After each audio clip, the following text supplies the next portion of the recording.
Saudara, dari Washington DC, saya Valdia Baraputri dan tim VOA kembali hadir dengan berbagai berita terkini dari Amerika Serikat dalam segmen Sapa Dunia. Pemerintah federal AS lagi-lagi terancam shutdown atau tutup, sebuah kondisi di mana kegiatan pemerintahan atau operasional yang dianggap tidak esensial dihentikan akibat ketiadaan anggaran.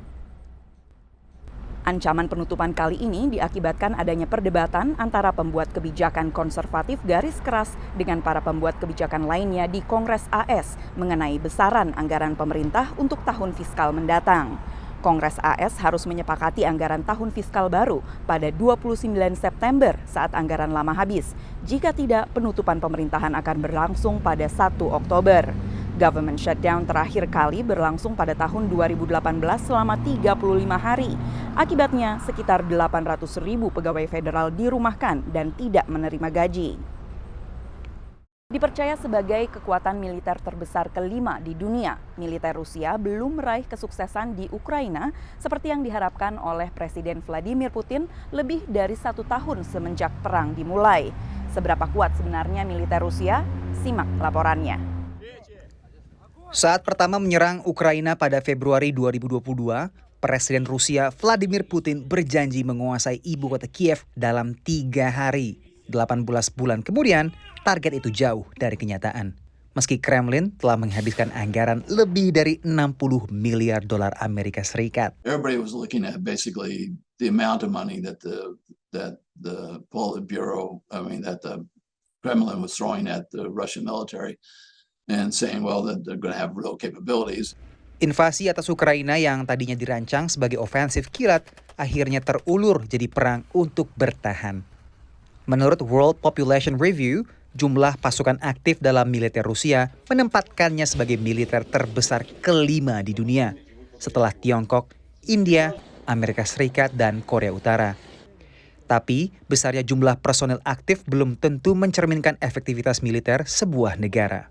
They were once a juggernaut when it came to armored operations, and it turns out that again, without combined operations capabilities, without the logistics necessary to carry that out, and without the sort of combined use of air power, that juggernaut just doesn't exist.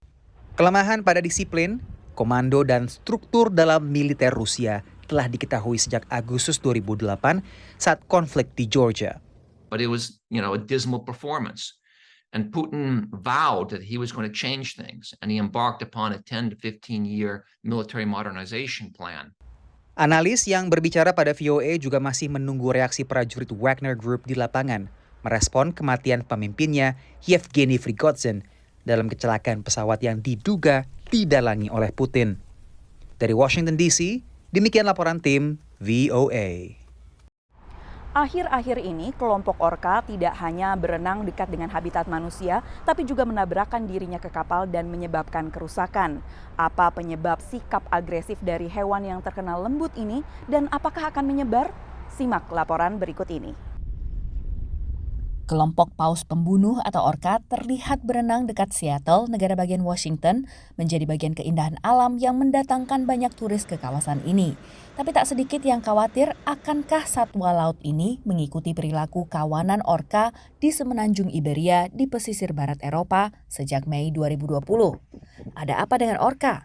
Sejumlah peneliti melihat orca tak bermaksud menyerang kapal. They're incredibly social animals, they're curious animals, they're playful, maybe a vibration or the way the water moves around those parts, or they're just using them as something to grab onto to go for a ride. Namun perilaku orca ini dilaporkan merusak sedikitnya 60 kapal dan 3 tenggelam di Eropa dalam beberapa tahun belakangan, menurut Cruising Association, organisasi pelayaran kapal kecil. Namun peneliti memperingatkan untuk tetap waspada dan tak terbawa emosi dalam berinteraksi dengan orca. Either, through a horrible accident, one of these interactions ends in a person being seriously hurt or killed, or the killer whales don't hurt anybody, but people get so riled up and so nervous and afraid that someone gets their gun and goes out and tries to shoot a killer whale.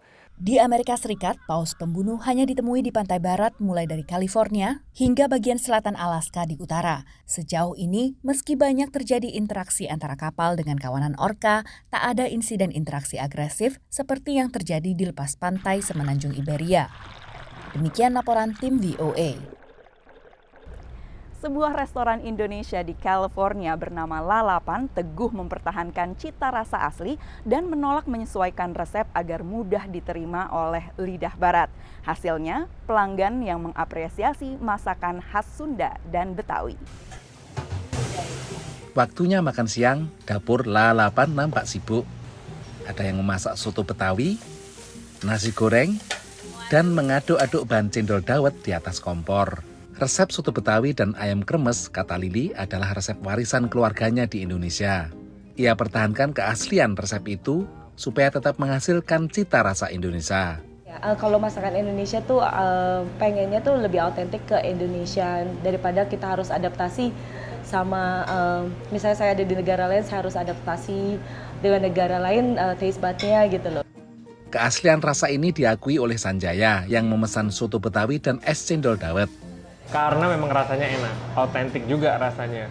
Jadi kebanyakan yang jualan restoran Indo kan selain agak jauh dan tiba-tiba datang di sana zong. Rasanya beda. Kalau di sini masih oke, aman di sini. Jadi, masih masuk ya, rasanya cita rasa autentik lah, dia masih autentik. Dibuka bulan Juni tahun ini, Lalapan berlokasi di San Bernardino Valley, Los Angeles yang masih jarang restoran Indonesia.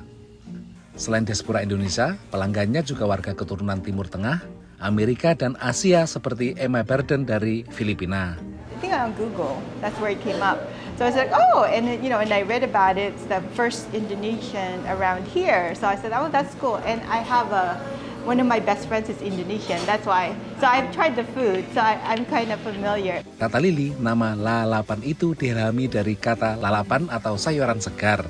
Ia menjamin semua makanan di sini diolah dari bahan segar. Dan juga karena menu makanan di sini kebanyakan dari Sunda dan sebagian Jakarta. Membuka restoran sudah menjadi impian Lili sejak datang ke Amerika.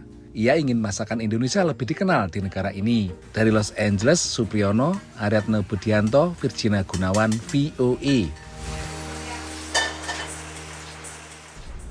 Saudara, kami akan kembali dengan Sapa Dunia pekan depan. Terima kasih banyak atas perhatian Anda, dan dari Washington DC, saya Valdia Baraputri dan tim VOA.